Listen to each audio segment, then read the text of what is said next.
All right, joining me now here on the Matthew Filipowicz Show is Alyssa Battistoni. Alyssa is a PhD student at Yale University. She is the editor of Jacobin magazine, which you can find at jacobinmag.com. You can also find her on Twitter at AllyBat. Alyssa, thank you so much for being on the show.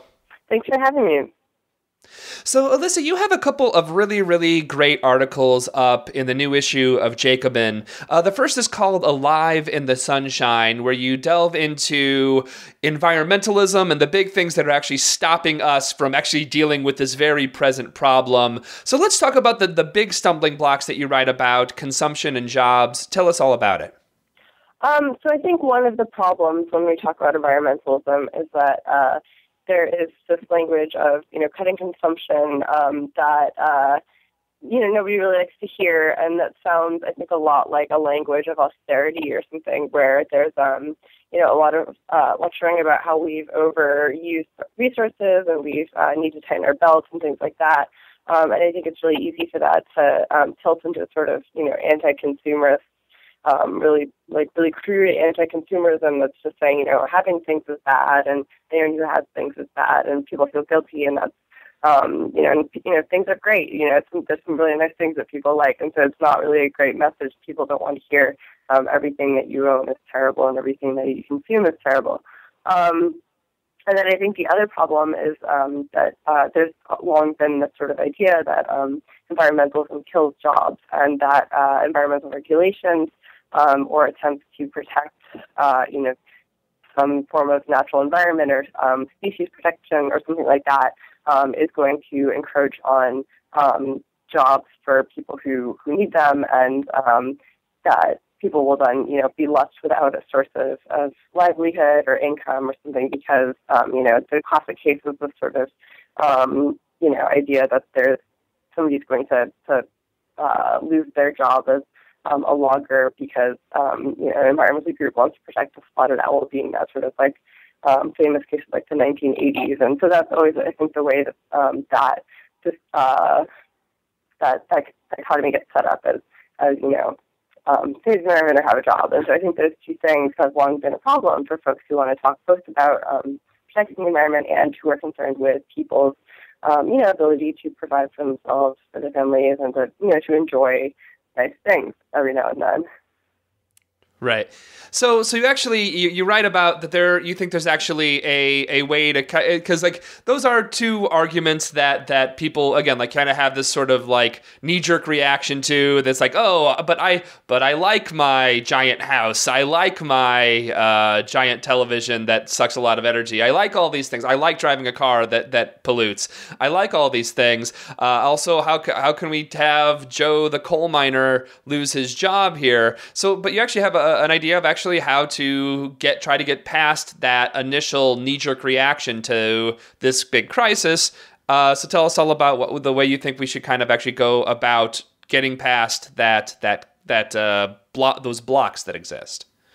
Well, I think it's true. People don't want to, get things up and things like that. And I think one thing we need to do is both emphasize that, I think private consumption, there are a lot of things that people like to consume, but also, it's not that there's people have this sort of status treadmill, and there's a lot of stuff that obviously we all know we have that we don't need and things like that. But I think that we need to also be careful in distinguishing between that kind of private consumption that can be very, kind of endlessly buying gadgets or whatever, and public consumption that is providing, things like public goods and services so people can actually, whether it's good transportation so people can get to work or healthcare or whatever it is, so that people do actually have a lot of their needs met and don't have this sort of scrambling where they're feeling like they always have to, people are consuming more and yet they always feel like they don't have enough and can barely make ends meet, and the sort of standard for what you need goes up and up and up. And so I think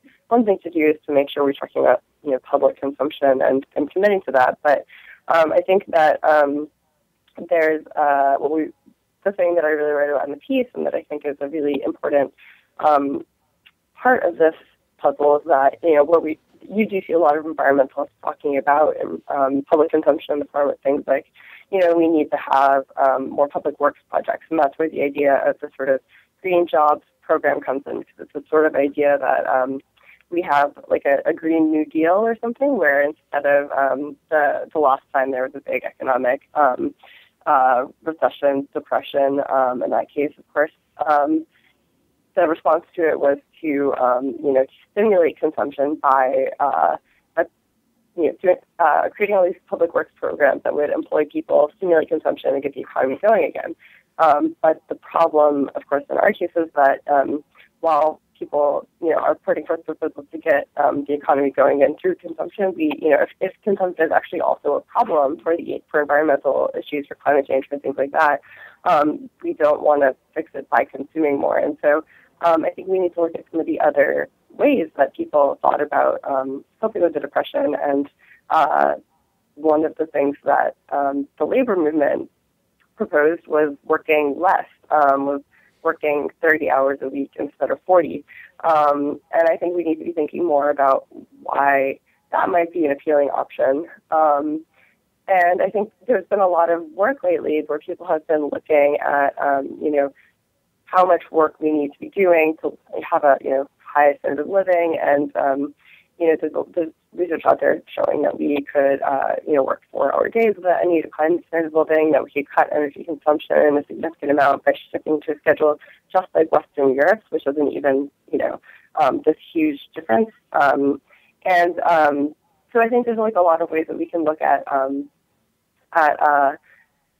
something where we're working less and sharing the work more evenly as a way to both address people's need to have jobs, to have incomes, but also the problem of overconsumption and just sort of production and making work for its own sake and then making stuff for its own sake, which is not something I think we want to be doing right now. And I think that part of that is also that we need to, we have this idea that the way things are now, you work and you get paid, and that's sort of, everyone's sort of in it on an individual basis where, we have to, if there are enough jobs and people need them, we need to create more jobs so people can have jobs so they can earn a living. And I think that's starting to seem like a really, it doesn't really make sense when you need to not just be making work and making stuff, as I was just saying. And so I think one of the things we need to do is try to break that way of thinking about income and wages and things like that as a totally individual thing where you're just sort of making a decision as an individual, sort of neoclassical economics that's out of every individual is just saying, I'm going to, make a decision about how much leisure time I have and how much I consume. And if I work more, I can consume more. And if I work less, I have to consume less. And I think it's clear that nobody really does that as an individual. A lot of people aren't working more because they can't get more work. And, if you're working less now, it's because you probably want to be working more. I think we need to be thinking about making those decisions on a more, societal basis as a society, where collectively, how much are we working? What are we trying to make? What do we need? And I think that one of the ways we need to move towards making decisions more collectively is to have what's called the universal basic income, where everyone would be, everyone gets a base level income unconditionally. That is, sufficient to live on. And I think that's actually really important to start thinking about, again, like more collective ways of what decisions we're making about the economy, and about things like how much, working and what we're making and things like that.